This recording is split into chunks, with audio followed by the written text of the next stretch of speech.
yang terhormat, yang terkasih dalam nama. Pada pertama-tama saya ucapkan Namo Buddhaya. Suatu waktu buat kita semua. Semoga kita semua selalu sehat, selalu. Semoga kita semua selalu tercapai apa yang diinginkan, selalu. Semoga kita semua selalu bahagia dan sejahtera, selalu. Kalau udah sejahtera, selalu semua ya. Oke, ini yang kedua kalinya ya saya akhirnya datang dan diundang ke sini, dan saya mengucapkan terima kasih kepada Bapak ya, yang saya sering lihat muka Bapak itu ya, terkenal Bapak ya di Gadadama kalau nggak salah pernah lihat ya.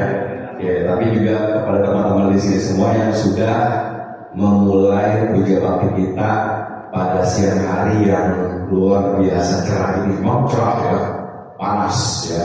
Tadi saya kesini karena mobil saya agak problem, jadi saya akhirnya menggunakan busway. Bisa ternyata ya, langsung dari sana masuk ke Jalan Kemurnian. Jadi ternyata kalau kita mau ada apa ya namanya, orang bilang kalau ada tekad pasti semua bisa dilakukan. Jadi kalau ada orang bilang wah saya nggak bisa kesini, saya nggak bisa kesitu, itu berarti belum berusaha.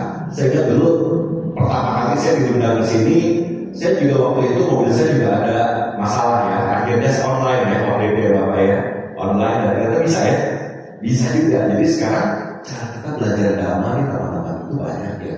Bisa dengan online, bisa dengan tatap muka, ketemu, ngobrol dan sebagainya, itu bisa ya. Dan mungkin sekarang ini waktunya lagi pada di luar sana ya, teman-teman kita lagi pada puasa juga ya, dan juga lagi pada liburan gitu ya. Jadi mungkin teman-teman kalau saya lihat di sini enggak sebanyak kayak waktu itu ya, tapi nggak apa-apa. Artinya apa?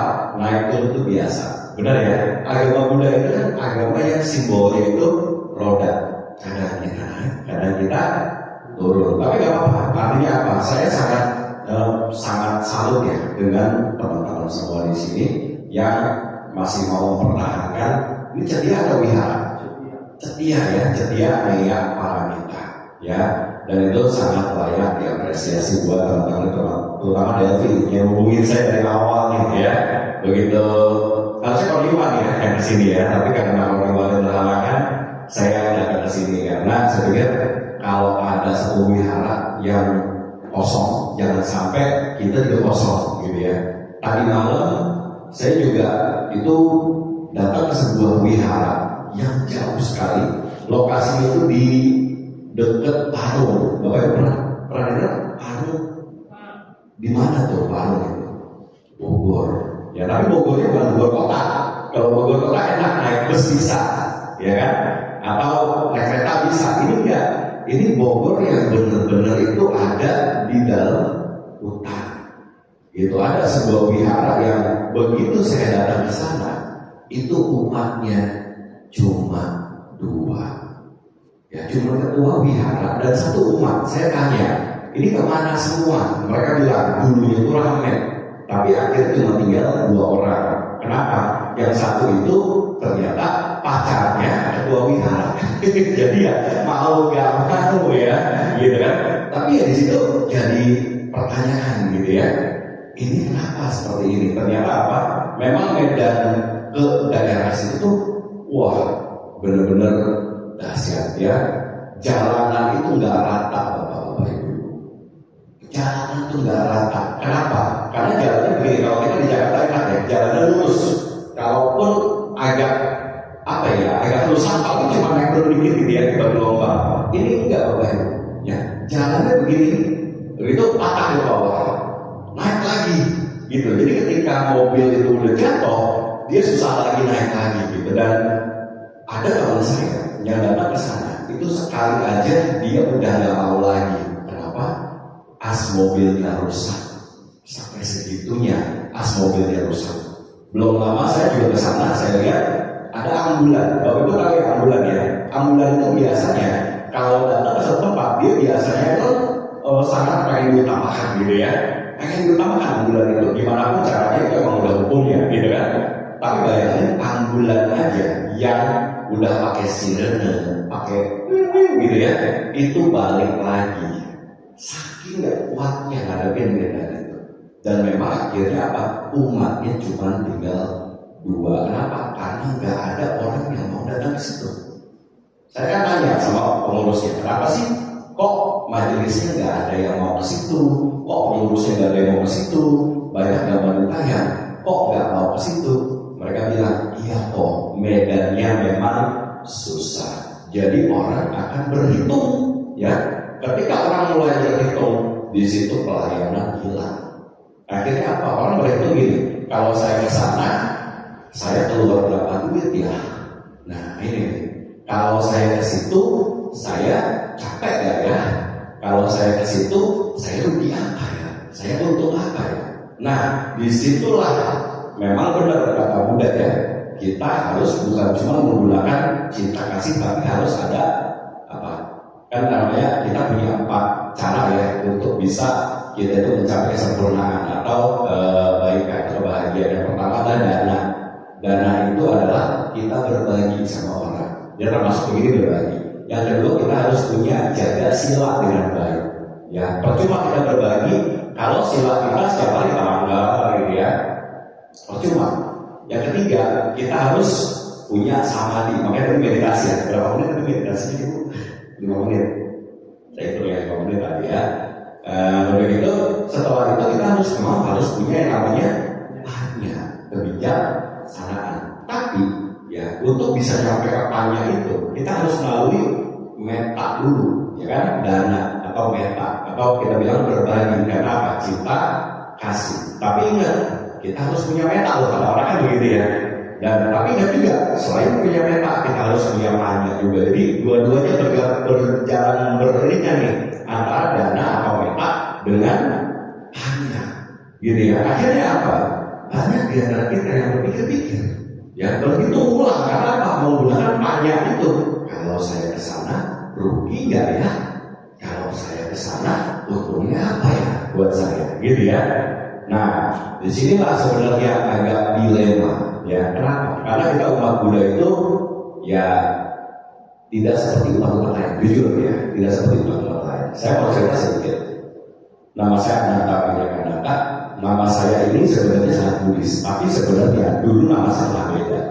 Bukan Ananta Wijayananda, tapi dulu itu nama saya itu pernah nama yang bukan khas Buddhis, gitu ya. Nama saya nggak kayak gitu, tapi dulu itu saya pernah hampir ganti KTP karena apa? Dulu saya itu memang pernah di KTP itu dari server sebelah, dari kecil. Saya di server sebelah. Papa saya ngasih nama Ananta. Artinya apa? Ananta itu artinya tanpa batas.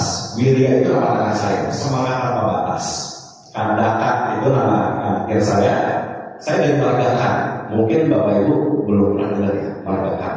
Itu adalah marga dari orang-orang Mongol yang di Tiongkok. Jadi itu orang Mongol. Gitu. Kemudian Kandaka itu sendiri sebenarnya itu kalau diambil dari kata dari mitologi Buddhis itu ada yang tahu nggak nama Kandaka itu dari mana? Ada yang tahu nggak? Bapak tahu nggak Kandaka? Kuda, iya, kudanya Pangeran Siddhartha. Jadi nama ulang saya Kandaka itu dengan harapan ya bapak saya ngasih tahu bahwa saya itu seperti kuda yang bisa kemana-mana tanpa batas dan saya penuh semangat, gitu ya. Makanya sampai kemana-mana saya ajak, gitu ya. Nah, disitulah sebenarnya saya berpikir kembali.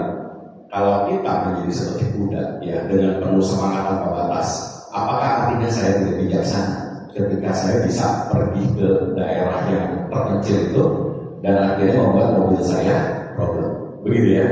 Tapi di satu sisi saya berpikir, kalau saya hitung-hitungan, ya saya menyelamatkan mobil saya. Tapi saya tidak memberikan sesuatu yang baik kepada orang-orang di sana. Yang hanya walaupun cuma 2 orang umat Buddha ya sekarang ya, itu mereka siapa tahu nanti itu suatu ketika mereka punya anak-anak yang bisa meneruskan agama Buddha sampai depannya, gitu kan?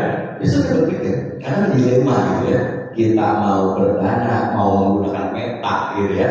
Tapi di satu sisi, apakah kita harus mengorbankan diri sampai sedemikian rupa? Tapi kembali lagi, saya kembali berpikir begitu. Teman-teman saya di agama sebelah, dulu saya juga di agama sebelah ya. Itu dulu kita itu punya satu kayak semacam keyakinan bahwa kalau apa yang kita lakukan itu sebenarnya Tuhan itu melihat, dan Tuhan akan memberikan berkat kalau hidup kita itu ikhlas. Itu sebenarnya kita ada ya, namanya apa? Karma, ya kan? Apa yang kita tabur itu yang kita tuai. Jadi saya kembali lagi berpikir ke situ. Ketika saya menghadapi masalah atau menghadapi tantangan atau menghadapi dilema, saya kembali lagi. Sebenarnya tujuan saya hidup di dunia itu apa sih? Ya, tujuan kita hidup di dunia itu apa, Bapak Ibu? Apakah kita tujuan hidupnya hanya untuk diri kita sendiri, atau kita hidupnya untuk orang lain? Gitu ya. Kebanyakan zaman sekarang, apalagi ada TikTok segala macam ya. Semua orang itu dilatih untuk berpikir yang penting saya. Gitu ya, yang penting saya, apalagi bahasa Inggris Bapak Ibu. Kalau kita lihat ya, sebenarnya ini secara nggak sadar kita itu dicuci otak. Ya, kenapa? Karena bahasa Inggris sendiri, kalau kita sebut nama saya, itu apa? I itu hurufnya ya kan? Ya, thank you. Ya, itu begini pasti. Kebiasaan. Ya, thank you.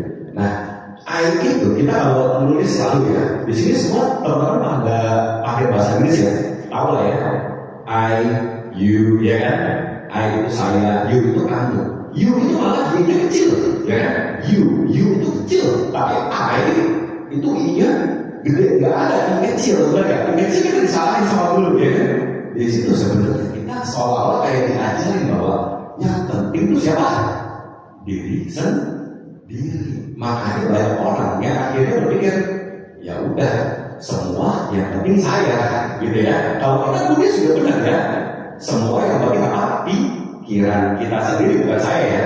Jadi kadang-kadang kita ada yang namanya anak-anak, ya kan? Tapi saya nggak mau bahas itu. Tapi saya berpikir gini, kalau seandainya dalam Moody's kita dikasih tahu ada yang namanya anak-anak atau tanpa aku, tapi kita sendiri berpikir punya satu pemahaman bahwa pikiran kita nih adalah pelopor dari semua tindakan-tindakan kita, pikiran kita. Sebenarnya itu bukan kitanya, tapi apa? Gimana cara kita mengolah pikiran kita untuk kebahagiaan orang lain? Ya, jadi sebenarnya kita itu harusnya ke sana, harusnya ya, gitu. Tapi ya lagi-lagi namanya dunia sekarang ya. Kita lihat di sekitar kita, ya kan? Semua orang itu kalau saya lihat udah mulai kayak apatis ya. Apa sih kayak nggak peduli sama orang lain ya. Tapi kalau saya nggak tahu ya, kalau daerah Murni ini bagaimana Pak Ibu? Apakah mereka masih nggak peduli dengan tetangga-tetangga di sini? Masih kuat ya? Udah menurun juga. Jadi karena makin begini ya, makin menurun ya. Jujur saya kadang kalau ke Jakarta agak deg-degan Bapak Ibu. Tahu nggak kenapa? Saya kan bawa mobil biasanya ya. Saya kadang-kadang kalau ke Jakarta bawa mobil itu saya kadang deg-degan. Bawa mobil aja deg-degan. Kenapa? Bukan mobil takut tabrak, bukan. Takut dimarahin orang gara-gara salah parkir. Karena apa? Begitu kita parkir dikit gitu ya, dia langsung bilang, Pak ini depan rumah saya Pak, saya kan parkir kan. Wah hebat ya. Saya maju lagi ke depan, oh Pak nggak boleh Pak. Dia sambil parkir segala macam gitu ya. Saya jadi kadang bingung ya. Itu buat apa saya bawa mobil ke sini? Mendingan naik busway aja, bener ya. Enak kan, nggak usah mikir mau parkir di mana, bener ya. Akhirnya ujung-ujungnya apa? Parkirnya di Indomaret. Ya kan gitu, padahal jauh bener gitu ya. Nah di situ aja kita bisa lihat sebenarnya ya, bahwa atau aku ya itu udah demikian kuat ya kan. Tapi juga saya orang Tangerang, saya kan orang Tangerang. Saya lahir di Jakarta, tapi besarnya sebagai besar waktu hidup saya itu di Tangerang. Saya pernah di Palembang, tapi di Palembang di Jakarta dikit bentar, tapi di Tangerang sampai sekarang. Di Tangerang itu kalau ada mobil yang menghalangin rumah kita, itu kita nggak marah kalau Tangerang ya. Malahan kita buka, kemudian kita ketok mobilnya, atau kita cari tahu ini orangnya siapa, kita ajak ngobrol, gitu ya. Jadi bukan langsung terusan dilarang parkir di depan pintu, nggak ada, gitu ya. Kita ajak ngobrol, bahkan kita menyediakan tempat, ya udah silakan nggak apa-apa, gitu kan. Toh artinya apa? Kita jadi membuka berkat buat orang lain, dan akhirnya apa, orang lain yang parkir di depan rumah kita, mereka nggak sendiri kan, dan akhirnya apa, mereka banyak sama kita, gitu. Itu cara kita di Tangerang. Makanya kalau di Tangerang itu Bapak Ibu, guyupnya itu luar biasa. Bahkan wihara-wihara itu mereka itu masanya besar sekali. Jadi kalau kita mengajak satu orang itu 10 orang lagi. Gitu. Kenapa? Karena mereka guyupnya luar biasa. Dimulai dari mana guyup itu? Dimulai dari mana semangat untuk bersatu itu? Kita nggak bisa memaksakan. Tapi semangat bersatu itu dimulai dari keramah tamahan, dari meta itu. Yang tadinya mungkin orang itu biasa aja, ya biasa aja. Tapi lama-lama dia datang ke wihara, dia ketemu banyak orang yang satu pikiran sama dia atau yang punya cinta kasih yang begitu besar. Akhirnya orang itu berubah. Dan saya lihat banyak perubahan itu. Yang namanya judul sharing saya itu metamorfosis, artinya dengan meta kita bisa berubah. Ya, kalau metamorfosis kan kayak kalau kita belajar biologi ya, dari ulet jadi kupu-kupu. Sebenarnya kita itu kayak ulet, ya. Dan kita itu sekarang ada di fase di mana kita itu di dalam ompong, gitu, ya kan? Mau menjadi kupu-kupu, tapi pada saat dia menjadi ompong itu sangat rentan. Kenapa? Bisa aja diambil orang mati, ya kan? Kena angin mati dan sebagainya. Tapi kalau menjadi kupu-kupu bagus. Nah, kepompong itu apa? Kepompong itu adalah Buddha Dhamma. Kepompong itu adalah cetia neyapardita. Ya, cetia di mana kita itu belajar bertumbuh, di mana agama Buddha itu mengajarkan kita banyak hal. Itu kepompong kita. Kita anggap aja ketika kita lahir kita tuh seperti ulat, ya kan? Nah, apa-apa. Kita itu cuma ya apa sih yang kita tahu ya? Kalau orang namanya ya anak kecil. Anak kecil itu kalau enggak dikasih barang yang dia mau, gimana? Nangis. Artinya dia masih mikir apa? Saya, bener ya? Gitu. Tapi kemudian dia diajarin nih dari kecil, diajarin agama Buddha, gitu kan? Diajak cetia, diajak wihara, gitu kan? Atau diajak dan makan sama bante, misalnya kan? Atau mungkin diajak kayak misalnya contoh pendapatan massal, ya kan? Diajak nih nggak apa-apa dari kecil diajak berbuat kebajikan perusahaan Amsel, ya kan? Baksos, kemudian kayak misalnya datang ke panti asuhan, gitu ya? Diajak anak kecil itu, gitu. Supaya apa? Anak kecil itu belajar, oh begini loh ternyata, gitu kan? Dan ternyata kita belajar begitu dan ternyata enak ya. Begitu kita berbagi, oh rasanya beda ya. Gitu. Kalau saya cuma mikir diri saya sendiri, enak, happy. Tapi happy-nya itu nggak bisa tahan lama, Bapak Ibu, nggak bisa tahan lama. Ya, contoh misalnya begini, saya pengen tanya ke Delvi. Delvi sukanya barang apa? Paling suka barang apa yang Delvi lagi pengen banget sekarang? Tapi belum kecapean ya. Nggak ada, belum tahu ya. Oke, saya tanya sama ibu deh. Ibu sukanya barang apa, Bu? Belum ada. Oke, berarti lagi bahagia-bahagianya, lagi cukup-cukupnya ya. Kalau Bapak sukanya pengennya barang apa, Pak? Yang belum kesampaian sampai sekarang. Belum ada sih. Belum ada. Suka-sukanya hobinya apa, gitu, senangnya kalau apa. Oke, jadi bukan barang ya, tapi lebih ke arah ya. Barang juga bisa. Barang juga bisa. Nah, kan dari hobi, kadang kita memerlukan benda itu. Oke. Mama saya kan hobi kerja ya kayak kerjaan anak gitu ya. Hobinya kan berarti punya pahala. Iya. Kalau punya pahala itu senang, mungkin bisa jadi contoh. Betul. Jadi kita dapat sesuatu yang menunjang hobi kita itu senang, gitu ya. Oke. Tapi kemudian ketika misalnya Bapak mendapatkan itu, kemudian bisa melawan hobi, gitu ya, terus usaha, gitu ya. Lama-lama kita berpikir bahwa itu nggak spesial lagi. Kenapa?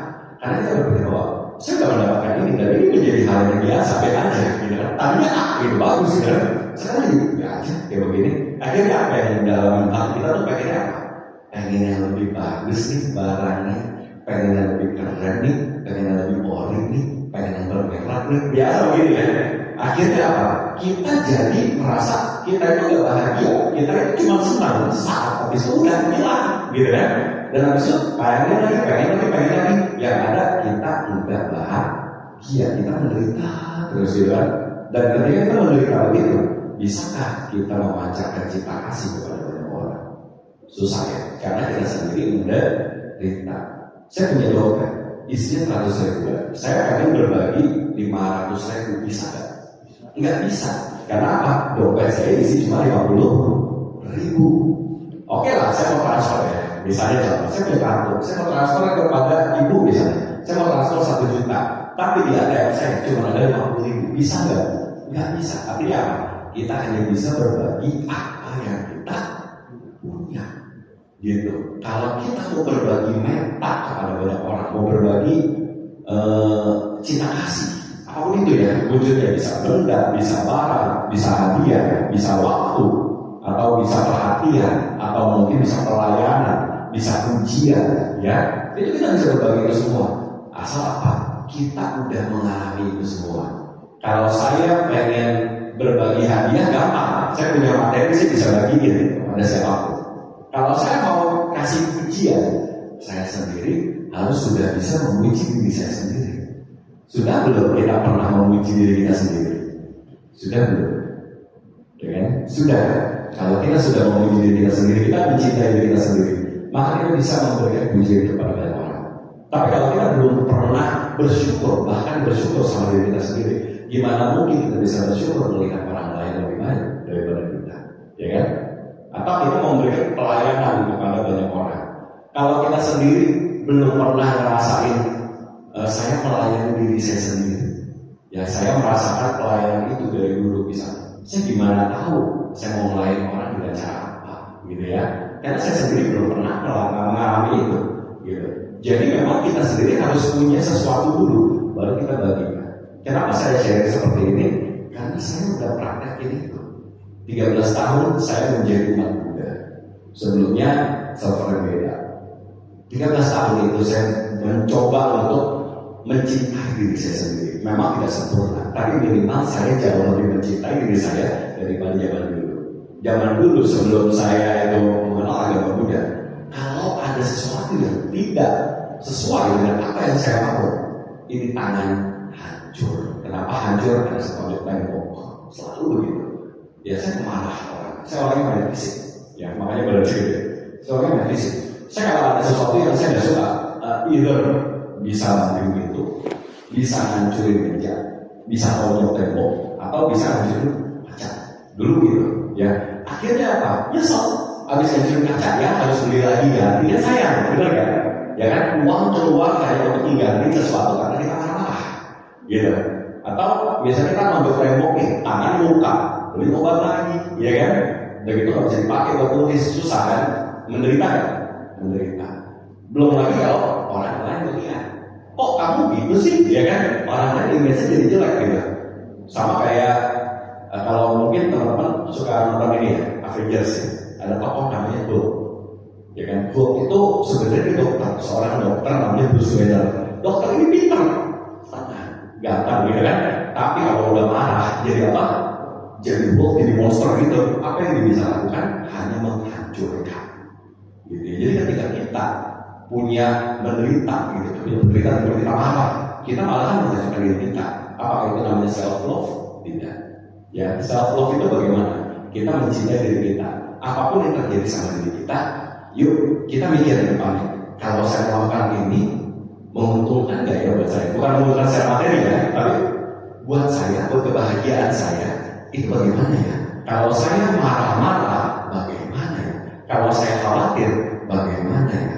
Kalau saya putus asa, bagaimana dengan masa depan saya? Bagaimana dengan keluarga saya? Kalau saya malas cari uang, bagaimana dengan anak-anak saya? Gitu ya, itu namanya kita self love. Kita bukan hanya mencintai diri kita juga sebenarnya, tapi mencintai orang-orang di sekitar kita. Semua orang pasti pengen melihat kita itu nggak marah, betul Bapak Ibu? Ya kan? Semua orang pasti pengen melihat kita itu ngapain? Senyum, ya kan? Coba self love itu salah satu caranya adalah dengan senyum. Ya, tapi jangan senyum di rumah duka ya Bapak Ibu ya. Beda artinya ya. Kalau senyum di rumah duka artinya apa? Syukurin lu mati. Gitu ya kan ya.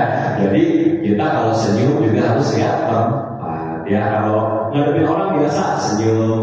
Pernah kan melakukan hal-hal yang simple tapi bermakna. Contoh misalnya, ketika ada orang kita masuk Indomaret ya.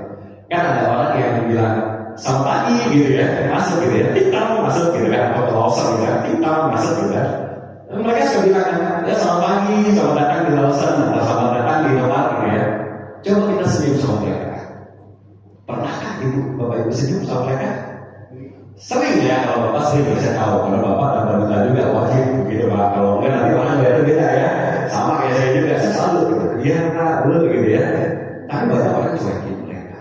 Ya kalau saya perhatiin, kalau masuk mereka udah kayak ya udah kamu kasir, paham ya? Kamu kasir, tujuan kamu cuma bayar. Udah saya cuma butuh kamu buat bayar. Nah itu pikiran yang tidak pakai meta, tidak punya cinta kasih. Tapi coba kalau kita memperhatikan setiap orang, oke, kamu itu kasir, tapi coba deh saya ajak ngobrol, ya saya puji, oh kamu hebat ya. Dari dulu saya lihat kamu selalu ada di kasir ini. Kamu itu orangnya setia loh sama perusahaan. Pasti perusahaan bahkan melihat kamu lebih baik. Semoga tahun depan kamu yang pangkat. Senang gak dia? Senang, dan saya sering lakukan itu. Dan mereka senang. Setiap kali saya datang, mereka dengan sukacita langsung loh yang namanya Pak sebelah sini aja Pak, walaupun ngantri gitu. Tidak nungguin ngantri. Bukan itu yang saya mau, tapi mereka menghargai kita. Karena apa? Tahu bahwa kita sering memberikan perhatian sama mereka, ujian sama mereka. Simpel, ya, tapi bermakna loh. Gitu. Sampai akhirnya apa? Banyak di antara mereka jadi teman saya, punya WA-nya dan sebagainya, gitu kan? Sampai akhirnya salah satu di antara mereka bahkan bisa jadi teman dekat saya. Ya, itu sesuatu yang luar biasa. Ya, yang nggak pernah orang itu berpikir bahwa akan menjadi teman yang kasir, gitu ya. Kok bisa? Dimulai dari apa? Cinta, kasih sayang. Kita punya 4 sebenarnya agama Buddha itu ya. Luar biasa. Ini Sang Buddha udah ngajarin dari dulu lengkap banget. Yang pertama metta, yang kedua karuna, yang ketiga mudita, yang keempat UPK. Gampang ya diomongin. Intinya gampang. Prakteknya coba dipraktekin ya kan. Metta itu apa? Metta itu cinta kasih kepada itu kan. Ya. Jadi gini, contoh yang paling simpel adalah kita melihat siapapun, kita senang gitu ya, senang. Kemudian kita mau berbagi sama orang, cinta kasih gitu. Dan kita punya memancarkan meta itu kepada semua makhluk, bahkan kepada makhluk-makhluk yang sorry ya agak menjijikan. Contoh misalnya kecoa di rumah tidak dibunuh, ya saya nggak pernah beli baikun. Kenapa? Karena bagi saya baikun itu alat pembunuhan. Jadi bagaimana kalau ada kecoa? Di kamar saya ada kecoa beberapa. Tapi saya tidak pernah diganggu sama kecoa itu. Kenapa? Karena saya cuma bilang gini sama kecoa itu, kamu jangan ganggu saya nggak ganggu kamu. Semoga kamu ya makan di sini. Kalau ada remeh-remeh, sapa-sapa, mereka suka makan ya. Gak apa-apa, kamu makan aja, bersihin kamar saya sekarang. Gitu saya ngomongnya, gitu kan? Jadi mereka juga menghormati saya, gitu. Tapi kalau ada orang masuk, undang orang nih, misalnya, nggak mungkin dong saya bunuh kecoanya, ya kan? Dan gak mungkin juga saya biarin kecoa depan aku saya, kan gak mungkin ya. Jadi bagaimana? Ya udah, saya sapuin aja tuh rumah, ya kan, biar sangat bersih sehingga kecoa-kecoa itu agak nyaman di rumah kita, di kamar kita. Karena kecoa itu pada akhirnya mereka itu akan datang ke tempat-tempat yang kotor atau yang agak kotor, gitu ya. Kalau di sini nggak ada, karena udah bersih. Tapi kalau tempat kita kotor, udah pasti mereka datang. Gimana cara ngusirnya? Bersihin aja. Jadi bukan kita bunuh, blok gitu, atau kita pakai sendal, sepatu gitu, nggak bisa. Gitu. Yang ada apa? Yang ada kita makin bikin karena buruk, ya kan? Dan itu rasa bersalahnya kalau kita praktisi Buddhis itu rasa bersalahnya luar biasa. Kenapa? Iya sih praktisi Buddhis sampai harus dibunuh kecoa, gitu kan? Padahal kita punya ajaran Panatipata, Weramani, Sikap Pada, Samadhiana, ya kan? Saya berusaha keras tidak membunuh, gitu. Tapi akhirnya kita membunuh. Saya nggak sih munafik ya, gitu ya, munafik. Tapi mau nggak mau kita begitu, ya kan? Apalagi kalau paksa, gitu. Tapi saya berusaha untuk tidak seperti itu. Saya berusaha untuk mencari jalan tengah, gitu kan? Semut, ya udah diamin aja, gitu. Saya kalau banyak semut di rumah saya cuma kasih gula cair. Saya taruh di satu tempat biar semutnya ngumpul ke situ semua dan yang lain aman. Itu caranya. Gitu. Jadi banyak cara selain membunuh, gitu ya. Banyak sebenarnya. Itu meta. Yang kita memberikan cinta kasih kepada makhluk lain tanpa kita harus membunuh. Itu meta. Kemudian yang kedua adalah karuna. Karuna itu apa? Bapak Ibu? Apa itu karuna? Meta kan cinta kasih. Karuna itu apa? Belas kasih. Belas kasih apa tuh bedanya antara meta sama karuna? Kalau meta itu kan untuk semua makhluk ya. Dimana kita itu melihat apapun, melihat makhluk apapun kita nggak mau membunuh, itu aja udah beda. Tapi kalau karuna itu gini, kita ini lebih spesifik. Kita melihat ada orang-orang yang kurang mampu kita bantu. gitu ya. Nah ini semua orang saya lihat di sekitar saya ya, itu udah banyak gitu. Bahkan teman-teman saya, murid-murid saya seorang guru, saya bilang murid-murid saya begitu. Kalau ada temannya yang kurang makan, dikasih makanan, berbagi gitu, senang ya.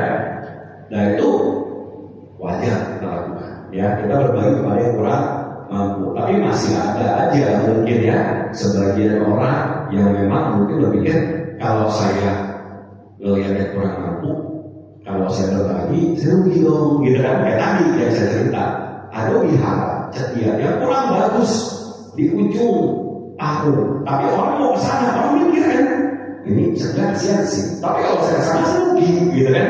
Nah ini disinilah tantangannya, karuna kita diuji. Benar kan kita benar-benar karuna nih, ya kan? Atau kita perhitungan, kita kembali lagi ke egoisme kita ego, kita selfish, kita cuma mikirin diri kita sendiri, kita mikir orang lain, gitu kan? Kita kadang-kadang kalau mau berbagi itu kita harus berkorban, ya? Tapi inilah kekuatan sebuah dana. Kita berdana pada yang membutuhkan, ya pada saat itu, ya kan?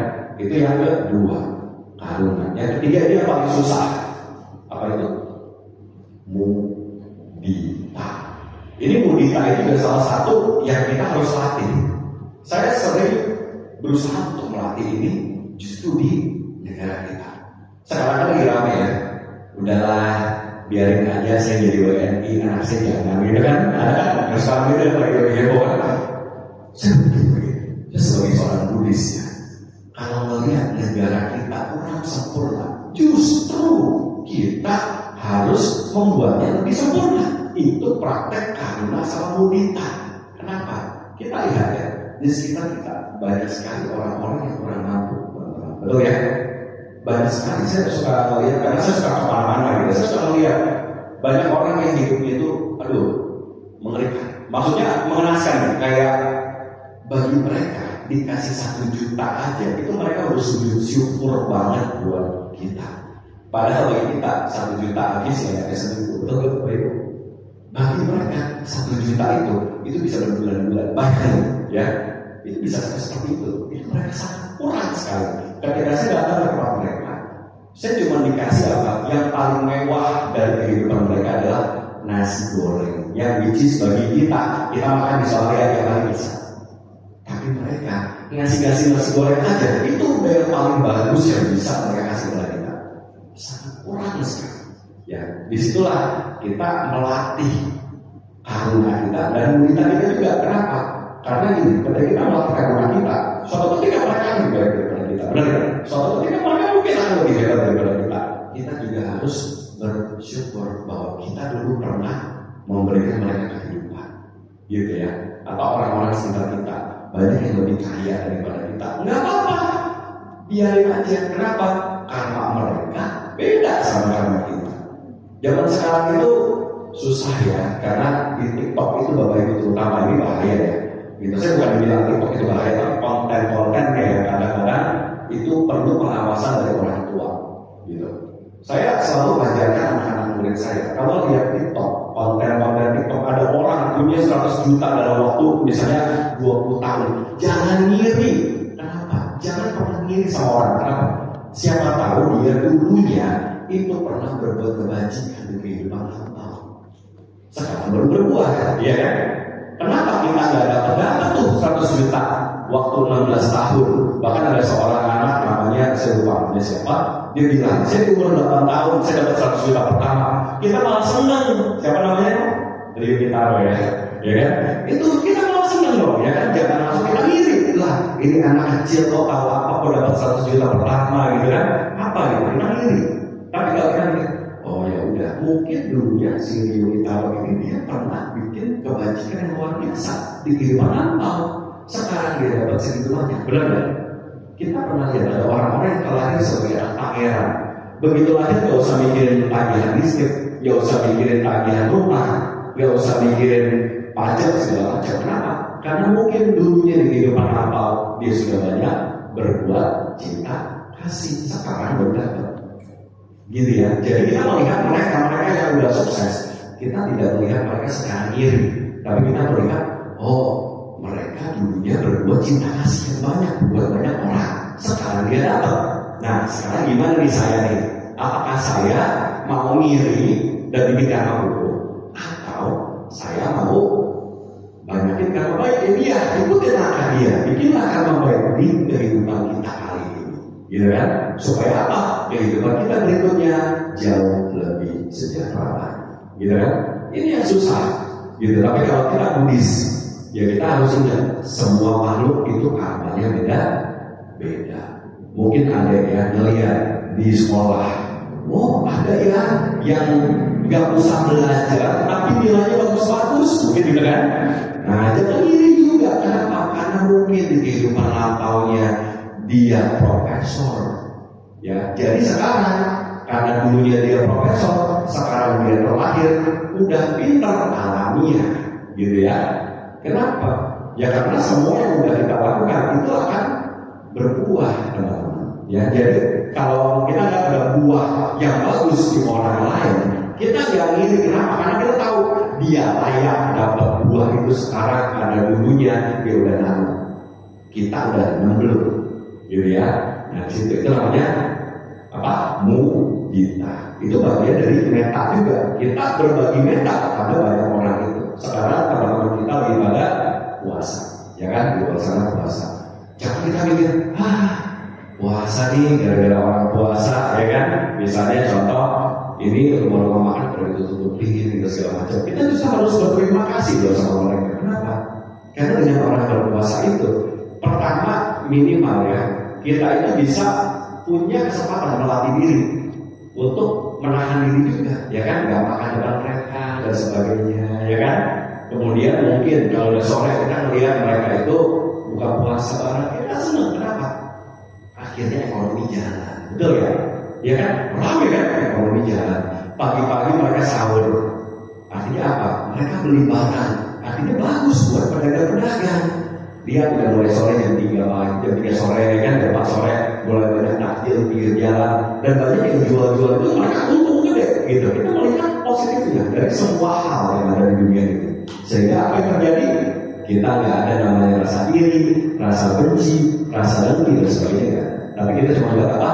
Oh, semuanya berbahagia. Dan yang terakhir ada yang namanya UPK. UPK ini adalah rangkuman dari semuanya tiga-tiganya ini. Ketika kita punya cinta kasih, kita nggak mau cinta kasihnya, tapi kita juga nggak benci sama orang, gitu ya. Sehingga kita berbagi itu dengan kebijaksanaan juga, gitu ya. Kita berbagi, benar, tapi kita harus bijaksana juga.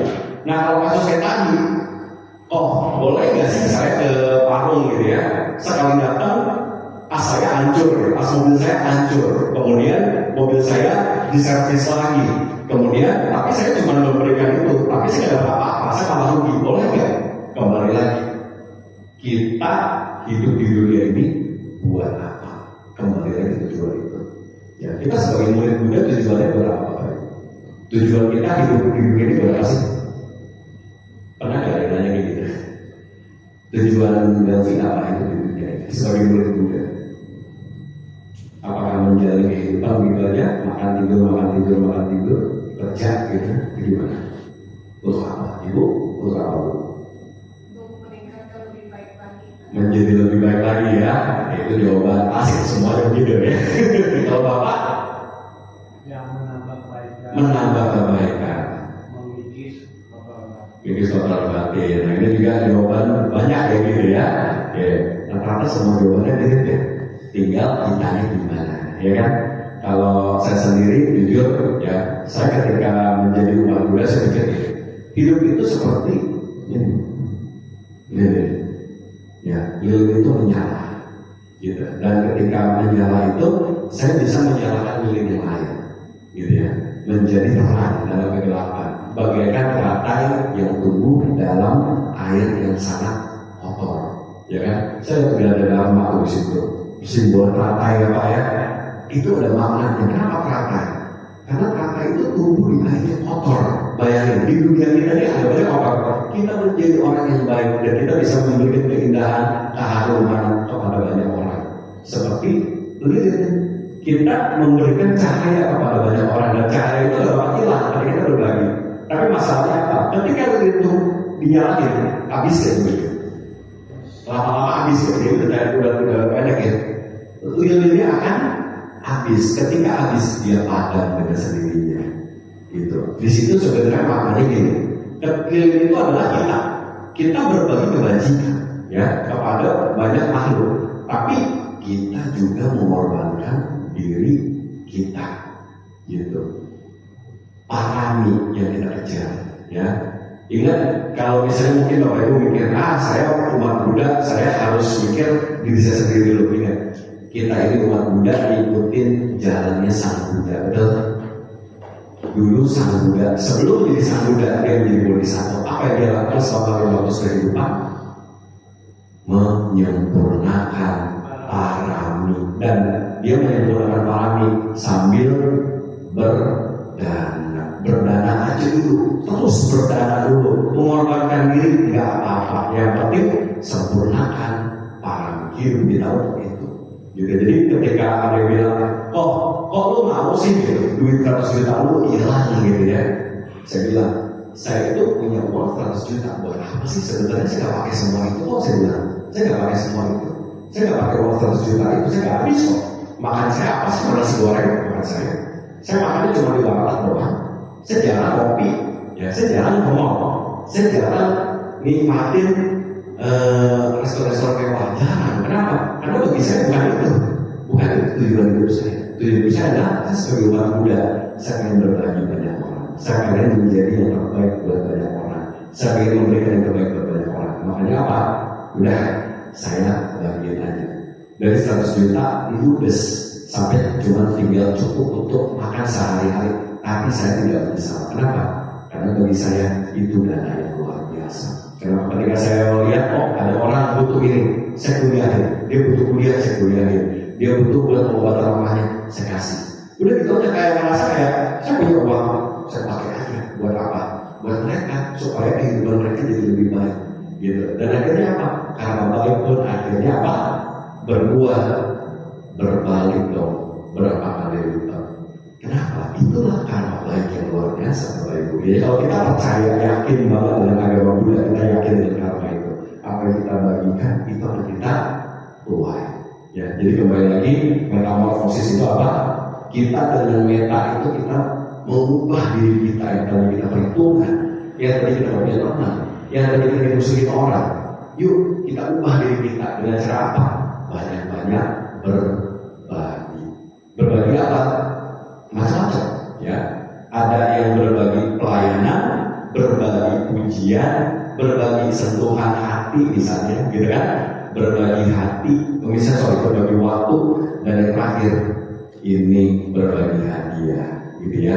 Deta 5 ini, ya, waktu, hadiah, pujian, sentuhan, pelayanan. 5 ini boleh, nggak apa-apa. Tapi yang paling berharga itu pelayanan dan waktu, ya kan? Nggak semua orang punya waktu. Tapi kalau kita punya waktu, mau nggak kita berbagi kepada banyak orang? Kayak saya pagi ini, saya berbagi kepada teman-teman semuanya, bapak-bapak ibu semuanya 2 jam saya berbagi. Bisa ya? Bisa. Nggak kerasa udah 2 jam lewat. Ya. Oke, itu aja. Terima kasih bapak ibu. Saya kalau udah ngomong mohon maklum ya, keterusan. Ya. Wah iya kecepatan ini ya. Saya pikir 12:30 ternyata masih 10:04. Ya masih ada waktu. Tapi nggak apa-apa. Kalau ada pertanyaan diperbolehkan Bapak Ibu. Silahkan kalau mau bertanya. Teman-teman juga boleh bertanya. Kamu umur berapa? Ya, jangan menjadikan nama aku siapa? Umur kamu atau kamu? Dua-duanya ya. Nama saya ini umur sekian. Nama saya umur saya 12. 12 tahun. Berarti kamu di kelas 6 SD sampai SMA. Oke. Kalau ini kakaknya ya? Kakaknya. Kamu umur berapa tahun? 14. Berarti sekarang kelas 3 SMP. Udah ujian. Kapan ujian? Besok. Besok. Ini luar biasa ya. Nama kamu? Richard ya. Berarti ini Richard luar biasa ya Bapak Ibu ya. Besok udah mau ujian, tapi masih menggunakan waktu 2 jam sampai 3 jam untuk datang ke Cetia. Ya, semoga karma baik kamu melimpah ya, dan nilai kamu baik semuanya. Sukses ya. Bapak meditasi. Coba deh, kamu meditasi tiap hari. Ya sebelum ujian itu meditasi. Gak usah belajar, meditasi aja. Nanti suatu ketika kamu ujian, apapun yang ditanya, kayak seolah-olah kayak langsung dengar gitu. Karena kau pernah coba ya. Jadi kau pernah di kepala sekolah. Ini coba, ada 2 kelas. Ini coba percobaan ya, 2 kelas. Satu kelas yang anak-anaknya kelas A semua, maksudnya kayak hebat gitu, otaknya pintar. Satu lagi anak kelas B, biasa aja kan ya. Anak-anak yang biasa aja, bahkan ada yang kurang. Nah, yang kelas A itu saya enggak latih dengan meditasi. Yang kelas B tiap pagi meditasi terus begitu ya. Lama-lama apa? Dalam waktu sekitar 2 bulan, nilai-nilai anak-anak kelas B itu menyaingi nilai anak-anak kelas A. Padahal anak-anak kelas A itu anak-anak yang memang udah cerdas dari dulunya. Tapi yang kelas B ini, anak-anak B ini malahan nilainya bisa menyaingi nilai-nilai mereka. Yang tadinya jelek nilainya jadi 70, 60 lumayan. Tadinya 30-an. Gitu ya. Tadinya 70, 80 jadi dari 100, bahkan ada yang jauh lebih tinggi daripada nilai dari anak-anak yang di A ini. Kenapa? Meditasi. Gitu. Ya, itu salah satu cara untuk self love. Ya, kita self love itu salah satu dengan cara meditasi. Jadi jangan malas meditasi, karena itu Pak, itu bentuk kita mencintai diri kita sendiri sebelum kita mencintai orang lain. Bisa ya? Sukses ya. Kalau adanya berarti belum ujian ya, masih lama ya ujian ya, masih waktu SMA, SMP mah enak ya, belum banyak tugas, ya kan? Oke. Nah, ada pertanyaan Bapak Ibu, silakan. Iya Ibu, boleh. Hidup kita. Selain berbuat kebajikan, ya kan mungkin para anak ingin berbagi apa? Memahami ya. Seperti itu yang menerangkan bagi gitu ya. Nah, kalau kita kayak membantu orang itu emang sih sangat bagus yang saya lihat ya. Dan kita tidak mengharapkan balasannya. Cuma kalau fokusnya pada membantu orang aja, tidak charging diri sendiri yang melalui meditasi gitu ya. Seharusnya kan kita juga meditasi gitu ya, karena harus cerdas sendiri. Wajib ya. Harus cerdas baru kesana ya. Karena kalau kita nggak ngecas, kita berbuat berbagi kan orang kan kadang suka ada yang ini ya, yang balasnya bukan kita mengharapkan balasan, tapi menerimanya itu kayaknya bikin gimana ya, bikin kita kayaknya kok ini orang ya itu kan gitu ya. Kita nggak ada kekuatan kayak gitu kan, kita kayaknya nggak mau melakukan, apalagi kadang suka disalahgunakan dan akhirnya juga malah kita dituntut gitu kan, kita berbuat besok aja seolah kita itu maksudnya donatur. Iya, donatur ini kalau nggak kasih nih kita diserang gitu, diserang kayak gitu kan. Nah, kenapa dalam hidup ini gitu ya, mungkin kan kita bandingkan dengan itu kan meditasi ya Pak ya. Cuma kayaknya wadah-wadah meditasi itu sangat jarang gitu ya. Ya walaupun ada gitu ya, cuma lebih difokuskan emang lebih gampang berbuat baik orang gitu ya. Cuma meditasinya itu bagaimana gitu loh, supaya kita bisa lebih cepat gitu loh melakukan perbuatan baik itu nilainya lebih bagus.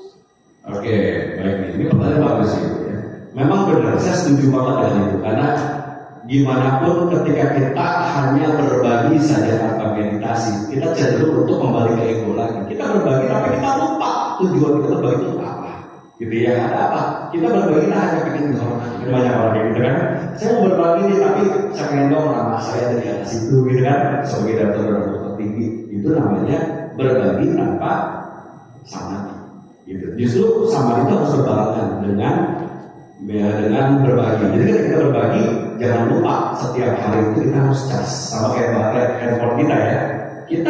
Handphone kita itu harus banyak pakai, lebih banyak waktunya itu dipakai buat bisa job sharing apa ya kan, untuk operasionalnya lah. Tapi casnya paling berapa menit sih, berapa jam, 1 jam 2 jam ngecas ya kan. Memang harus, kenapa? Karena kalau nggak dicas itu mati handphonenya sama kayak kita berbagi memang sebagai besar waktu kita gunakan berbagi, tapi ingat kita punya waktu untuk bermeditasi self love. Sebelum kita berbagi, kita harus mencintai diri kita sendiri dulu. Seperti yang tadi saya bilang, kita tidak akan bisa memberikan 500.000 kalau kita punya 500.000 di dompet. Gitu. Kalau kita mau memberikan kebahagiaan kepada banyak orang, kita sendiri harus bahagia. Dengan gimana cara melatihnya? Meditasi. Saya memang benar, saya setuju bahwa zaman sekarang itu kita dituntut untuk berbagi gitu ya. Donasi di mana-mana, open donation, tapi lupa ada namanya meditasi gitu. Bahkan tempat meditasi itu, sorry ya, jadi di rumah hantu gitu. Kenapa? Karena jarang sekali dipakai gitu. Ada bisa meditasi, berapa sih dipakai? Ya kan? Paling cuma kalau liburan, sisanya ngapain? Ya kan? Kenapa bisa begitu? Saya melihat ada banyak faktor ya. Pertama adalah meditasi kita itu kan biasa gayanya kayak begini ya kan. Nggak semua orang bisa ikutin, apalagi orang tua, manula ya kan, sakit ininya, ya kan, nggak bisa berdiri tegak dia, ya kan, susah. Apalagi yang kakinya punya masalah, gitu kan, sakit dan sebagainya, nggak bisa kayak begini. Jadi gimana, ya kan? Harusnya ada fleksibilitas. Saya pernah ikut meditasi, beberapa cara meditasi, dan memang kita nggak bisa bilang bahwa semua cara meditasi itu yang paling tepat buat kita ya. Saya nggak bisa bilang itu benar apa salah, tapi cara meditasi orang lain dengan cara meditasi saya itu beda. Gitu. Ada orang lain yang ketika meditasi itu dia harus tubuh tegak, kemudian dia harus mata merem, kemudian fokus gitu kan, kemudian gimana lah gitu ya. Itu dia cocok ada, tapi bagi saya nggak cocok. Kenapa? Saya lebih cocok vipassana, gitu kan. Jadi vipassana aja. Gitu. Masalahnya dari sekian banyak orang yang meditasi, berapa banyak yang bisa nemuin itu cocoknya di mana? Apakah ada guru-guru meditasi kita? Berapa banyak guru-guru meditasi kita? Dikit. Kalau kita punya karma baik, kita berjodoh. Tapi kalau kita belum cukup karmanya, mau sampai gimana pun kita nyari guru-guru meditasi, nggak pernah ada yang cocok. Dan itu alamiah. Kenapa? Karena pada akhirnya guru terbaik hanya akan mendapatkan murid yang memang cocok buat dia, gitu ya. Nggak bisa semuanya dipaksain, ayo meditasi, semuanya meditasi, nggak bisa juga. Gitu. Sama kayak kita bilang, nggak bisa semuanya dipaksain untuk datang ke setia, nggak mungkin. Cocoknya jodohnya di mana, gitu ya. Tapi kita bisa usahain gimana caranya. Misalnya contoh, kita misalnya gitu ya, itu kita memberikan kelas-kelas meditasi, misalnya. Kita memberikan kelas-kelas meditasi yang lebih ngerti, orang-orang itu lebih paham, lebih bisa terima. Misalnya contoh. Oke, buat orang tua janganlah duduk kayak begini ya kan, di kursi kayak gitu kan, atau mungkin meditasi jalan, atau mungkin meditasi berdiri, atau mungkin berbaring meditasi, boleh nggak apa-apa, ya kan? Jadi jangan semuanya dipaksa harus begini. Yang orang-orang yang nggak bisa begini akan cabut, akhirnya apa? Meditasi minatnya menurun. Karena meditasi minatnya menurun, banyak orang berpikir, meditasi ribet, meditasi sih nggak bisa. Ya kan? Akhirnya mereka berbagi, tapi tanpa meditasi. Akhirnya mereka cuma ujung-ujungnya ke ego, gitu. Ya makanya penting bagi kita untuk bisa nyimbangin dua ini. Kita berbaginya, tapi ingat kita juga harus punya cas dalam diri kita. Gimana caranya? Ibu bisa mencari guru meditasi yang terbaik, yang cocok. Dan itu nggak bisa satu sih. Maksudnya saya aja harus melewati sekitar 8 kali retret berapa tuh? Gitu ya, nggak bisa cuma satu. Saya coba satu, nggak bisa gitu kan. Yang ada saya makin kesel. Yang ada saya malah pernah mencoba untuk meninggalkan dunia saya. Saya pernah coba itu menurut saya nggak cocok dengan itu. Kenapa? Malah mau meninggalkan dunia saya gitu. Saya berpikir gini, saya nggak mau jadi guru lagi lah. Uang itu apa sih nggak perlu gitu ya. Itu saya pernah loh sampai mikir kayak begitu. Salah guru meditasi, gitu ya. Tapi begitu saya dapat guru meditasi, saya sebut label ya sebenarnya. Saya dapat guru meditasi terbaik saya yang cocok buat saya itu justru bukan di aliran di mana saya dibesarkan. Saya orang dibesarkan di lingkungan Theravada. Dari 13 tahun lalu saya orang Theravada. Cuma saya justru mendapatkan guru meditasi di lingkungan Mahayana. Gitu. Ada seorang guru meditasi di Wihara Ekayana Serpong di situ. Akhirnya saya benar-benar klop dan akhirnya saya merasa saya ikutin cara beliau. Dan akhirnya benar begitu saya ikutin cara beliau, ternyata itu jadi enak gitu. Itu jadi enak. Jadi gini Bapak Ibu, kalau Bapak Ibu pengen lihat ya, meditasi kita itu bermanfaat apa enggak, cocok apa enggak. Setelah meditasi hidup kita jadi lebih baik apa enggak. Gitu ya. Kita menghadapi orang, menghadapi masalah itu bagaimana? Itu cara kita melihat, kalau saya dengan guru meditasi ini yang ada saya lihat yang lain itu salah, Tapi kalau kita melihat, oh dengan guru meditasi ini ternyata lebih enak hidupnya ya, lebih bahagia, saya bisa ngadepin semua hal dengan baik, jalanin. Itu guru meditasi kita, gitu. Jadi trial error, gitu. Mau nggak mau itu, kita nggak bisa memaksakan semua orang meditasi juga ya. Tapi kita yang penting kita sendiri harus mulai meditasi. Kalau Bapak Ibu bisa meditasi, kemudian bisa berbagi dengan kebahagiaan, saya yakin orang-orang yang melihat itu akan terinspirasi. Oh iya ya, kenapa ibu bisa bahagia ya? Gurunya siapa? Pasti nanya gitu kan? Atau nanya gini, agama kamu apa sih? Siapa tahu mereka mau belajar sama kita agama Buddha dulu ya, ya kan? Nah itu, jadi kita menjadi agen-agen perubahan, tapi dengan tanpa ngomong, kita menjadi agen-agen perubahan dengan action kita. Orang akan melihat kok siapa kita, dan orang akan terinspirasi dari apa yang kita lakukan. Dan orang akan mencari tahu sendiri, gimana sih ternyata agama Buddha itu seperti apa sih, aliran kita seperti apa sih, dan sebagainya. Orang akan melihat itu. Gitu. Jadi itu sih tanggapan saya dari keluh kesahnya. Tapi saya setuju dengan itu. Saya juga merasa akhir-akhir ini ya trendingnya lagi begini ya, dan apalagi wihara-wihara itu mungkin masih makin dianggap kayak beban nih gitu. Mungkin ya sebagian orang akan melihat bahwa wihara itu beban. Gitu. Kenapa? Karena kita sendiri nggak ngerti apa yang kita pelajari. Ya, saya pernah nanya sama teman saya. Teman saya nanya sama mereka itu yang cuma 2 orang itu. Kenapa sih dulu umatnya banyak, sekarang umatnya dikit? Jawaban mereka cuma satu. Mau kita aja nggak ngerti Mama Karapata itu artinya apa? Lah, kok bisa gitu kan? Ternyata apa? Paritanya itu nggak ada bahasa Indonesianya. Mereka pikir, oh itu mantra. Mereka pikir itu mantra mungkin bisa bikin mereka hidupnya lebih baik. Enggak juga, gitu enggak. Akhirnya apa? Mereka pikir enggak kecil nih, tinggalin wihara-nya. Kenapa bisa begitu? Karena mulai dengan pemahaman yang tidak benar. Ya mereka cuma anggap mantra itu, yang penting agama Buddha itu mantra gitu. Nama Karapata aja nggak tahu itu artinya apa. Akhirnya saya ajarin kemarin. Kamu tahu nggak nih artinya apa? Ini loh artinya ini. Yang ada sih bukannya saya ngajarin mereka. Ini artinya ini artinya ini artinya ini. Langsung mereka bilang, oh gitu, oh gini. Akhirnya mereka baru sadar, ini ternyata agama udah bagus gitu kan. Saya bilang tahun depan kalau saya kesana lagi, saya pengen lihat umatnya lebih banyak. Kenapa? Karena kamu yang ngajarin, bukan saya. Gitu. Jadi di sini kita menjadi apa?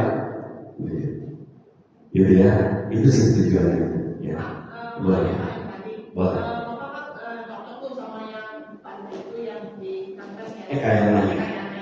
Itu objek meditasi apa? Kemudian yang tadi Bapak bilang Bapak Vipassana itu Vipassana. Jadi yang dikasih itu objeknya Vipassana. Jadi gini, kalau Vipassana itu metode. Jadi gini, kita banyak cara ya. Ada anapanasati, ya kan? Nah, anapanasati ini kan lebih ke arah memperhatikan keluar masuknya nafas, ya kan? Gitu.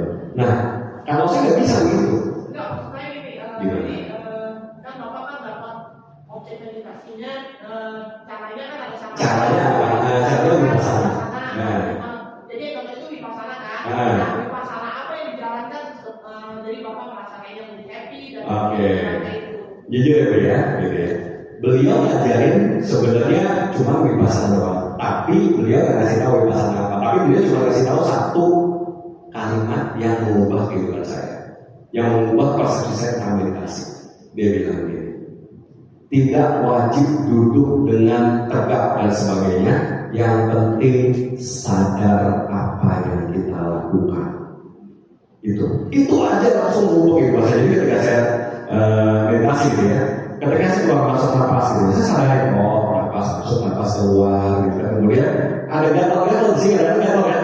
Di sini gatal apa segala macam. Karena ada yang kayak ya aneh-aneh lah di sini. Saya cuma sadarin, ada yang gatal di sini. Amatin aja gatalnya. Lama-lama itu anicca kan? Lama-lama itu gatalnya hilang. Kemudian muncul lagi gatal di sini. Saya amatin. Lama-lama juga gatalnya hilang. Lama-lama muncul di sini tuh, bukan gatal, geli-geli di sini kan? Saya amatin aja. Tangan saya nggak gerak, saya nggak begini-begini enggak. Saya cuma amatin sambil meditasi dan saya amatin. Oh, geli. Ya udah, lama-lama juga hilang gelinya, gitu kan? Jadi sampai setitik di mana saya melihat pikiran saya sendiri gitu. Itu udah sekian lama sih. Saya melihat pemikiran saya sendiri. Oh, pemikiran saya ternyata seperti ini ya. Kok pakai sana sini ya? Gitu kan. Saking sadarnya gitu kan ya. Oh iya, saya tadi ngamatin ini. Oh tadi saya ngeliatin ini. Saya tadi mikir ini gitu. Sampai saya kayak mencatat gitu ya. Nyatet semua yang ada di pikiran saya gitu kan. Dan akhirnya kayak contoh misalnya tiba-tiba ada hembusan air itu terasa. Hembusan angin. Ya udah gitu kan. Tapi enaknya apa? Dari meditasi itu nggak berasa ya. Lama-lama saya jalanin, saya bisa menerima apapun. Gitu. Ya apapun terjadi sama saya bisa terima. Gitu. Saya cuma mengamati fenomena. Semua fenomena batin, semua fenomena fisik, semua fenomena yang terkait dengan suhu, gerakan dan sebagainya. Bahkan saya pernah itu ada kecoa ternyata itu nempel di sini saya. Ya kalau kita orang biasa, gitu ya udah kabur gitu ya. Kalau saya cuma begini, ada yang nempel di sini saya, tapi saya nggak tahu. Saya cuma mikir, nempel. Udah gitu aja. Ada sesuatu yang nempel. Ya udah, gitu aja. Kenapa? Nanti dia pergi. Dan ternyata apa? Ya udah pergi. Begitu saya buka mata saya, kecoa. Gitu. Kenapa? Ternyata kecoa sama sini. Biasa aja gitu ya. Sampai teman saya yang melihat saya meditasi ngeri sendiri. Tadi ada kecoa kelilingin kepala kok. Nggak rasa apa-apa kok. Saya bilang nggak rasa kok. Tapi saya biasa aja. Gitu kan? Gitu ada ular lewat segala macam. Ada ular lewat. Biarin aja kenapa? Ya udah. Kan ada sentuhan kan? Ya udah sadarin bahwa ini sentuhan. Udah gitu aja. Gitu. Gak usah kita mikir macam-macam gitu. Sadarin sentuhan gitu. Bahkan saya pernah lihat jadi ketika meditasi itu sampai satu titik di mana saya melihat saya kayak di depan saya kayak ada sesuatu gitu. Depan saya kayak sesuatu yang ngeliatin saya gitu kan. Tapi saya cuma mikir ya udah ada yang ngeliatin saya. Udah gitu aja. Jadi nggak takut apapun, nggak gimana gitu kan. Nah dari meditasi itu saya ngerasa semua masalah dalam hidup saya itu saya bisa hadapi. Gitu kenapa? Karena saya menghadapi yang terberat pun bisa. Saya di tengah hutan tanpa penerangan, hujan deras dan di bawah saya tanah becek dan tidak ada siapa-siapa. Saya pernah ngalamin gitu. Dan saya biasa aja. Saya nggak ketakutan, saya nggak panik, saya nggak apa. Saya cuma mikir ya udah jalan sedikit demi sedikit di tengah hutan gelap-gelapan tengah malam lagi. Itu pernah terbersihkan dan saya biasa aja. Kenapa?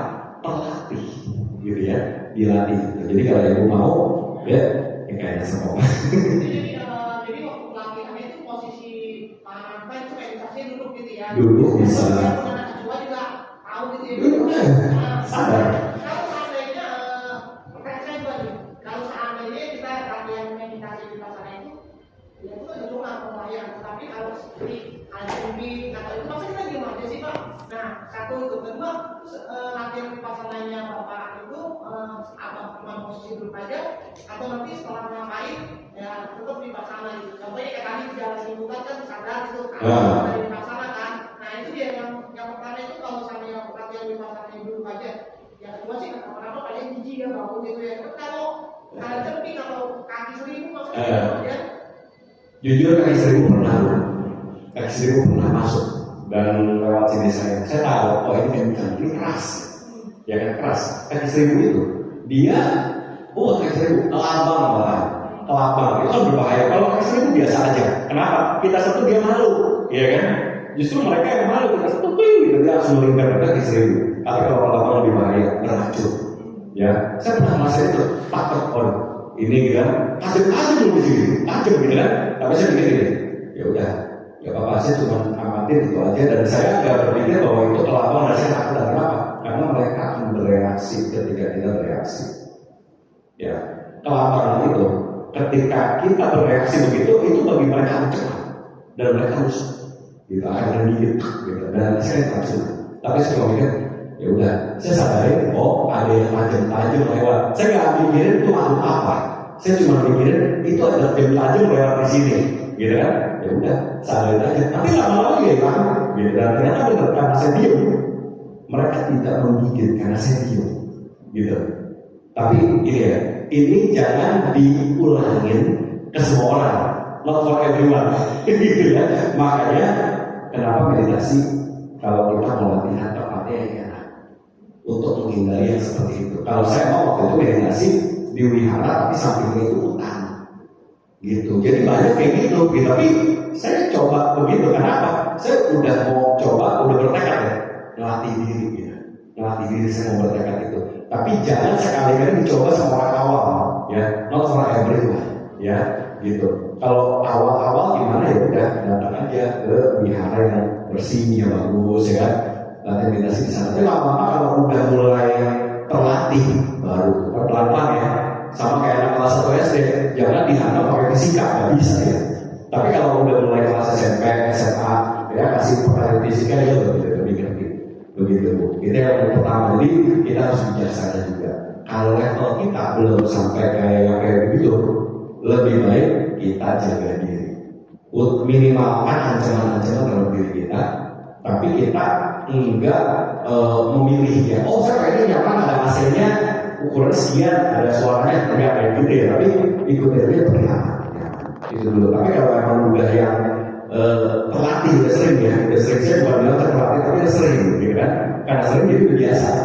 Boleh ibu agak ke tempat-tempat yang memang agak kurang nyaman, nggak apa-apa, gitu kan? Nggak apa-apa. Itu yang pertama ya bu ya. Yang kedua tadi bu pertanyaannya. Oh, selain duduk ya. Oke, jujur kalau saya duduk aja. Kenapa? Karena saya pernah coba yang berdiri, karena mata saya melihat kemana-mana, gitu ya. Jadi saya malah nggak konsen, gitu. Pernah yang mencoba meditasi berbaring, malah apa? Ngorok, malah ngorok, nggak cocok sama saya, ya kan? Meditasi berdiri, yang ada karena kaki saya ini agak punya kelainan sedikit. Jadi kalau meditasinya apa? Kalau berdiri terus itu udah imbang kiri kanan. Ya ada apa? Saya mikir ini udah kiri udah kanan, udah kiri udah kanan, bukan meditasi lagi gitu. Tapi saya duduk aja. Tapi duduknya juga nggak selalu tegak gini, jadi saya duduknya nyaman karena badannya suhunya tuh bilang gitu. Senyamannya. Jadi nggak usah yang berdiri tegak gimana tapi senyamannya. Tangan mau di sini, mau di mana, mau di sini, terserah. Mau di sini juga boleh. Yang penting apa? Senyaman dan kita sadar apa yang kita lakukan. Gitu, dan dari situlah saya mulai. Setelah meditasi dulu, saya mulai tuh setiap kali sadar, gitu kan. Ketemu orang sadar, ketemu apa sadar, itu sangat membantu di profesi. Ketika saya guru, saya ngajar, saya tahu saya mesti ngomong ini pada detik yang ini. Ketika itu ada pertanyaan dari murid, saya tahu saya harus ngomongnya hati-hati dengan beberapa kata ini, nggak boleh gitu. Jadi kita lama-lama kita praktekin, karena apa? Kita dulunya coba dengan meditasi, mulai dulu dengan meditasi vipassana dulu. Tapi mungkin gini, saya nggak tahu kalau ibu mungkin lebih cocok sama yang lain, saya nggak tahu. Gitu kan setiap orang beda-beda. Gitu. Cerita sambutan gitu kan. Ada orang yang meditasi ini cuma ngebiasain kayu sutra, ada ya kan? Ada yang meditasi dengan bunga-bungaan, ada ya kan? Beda-beda tiap orang, caranya beda-beda. Nah, saran saya, ibu cari guru yang paling tepat, tapi gak bisa cuma sekali 2 kali. Saya aja sampai 8 kali, baru ketemu tuh. Untung masih ketemu. Kalau enggak, nyari terus saya sampai sekarang ya, nggak bisa ngomong soal meditasi gitu kan? Nah itu sih bu, itu saran saya. Ya sama-sama, ya. Mau nanya lagi, tuh 17 sebentar lagi ya. Dari sini 11:11. Pas angkanya 11, munculnya 2. Ya. Memang ada orang ada bilang kalau angka kembar itu kalau muncul di depan kita bersamaan ya, tanpa kita berpikir macam-macam, itu ada artinya angelic number. Coba cari di Google gitu ya. 11 itu apa angelic number? Itu biasanya ada kaitan karma. Kita punya kaitan karma semuanya. Kita harus berbuat apa dan itu ada pertandanya, gitu ya. Terima kasih dan pada akhir kata saya ucapkan namo buddhaya. Semoga bermanfaat apa yang saya ceritakan dan semoga membuat Bapak Ibu semakin mencintai agama Buddha dan mencintai semua makhluk. Semoga semua makhluk berbahagia sampai sata bawatu sugita satu. Ya, saya kembalikan kepada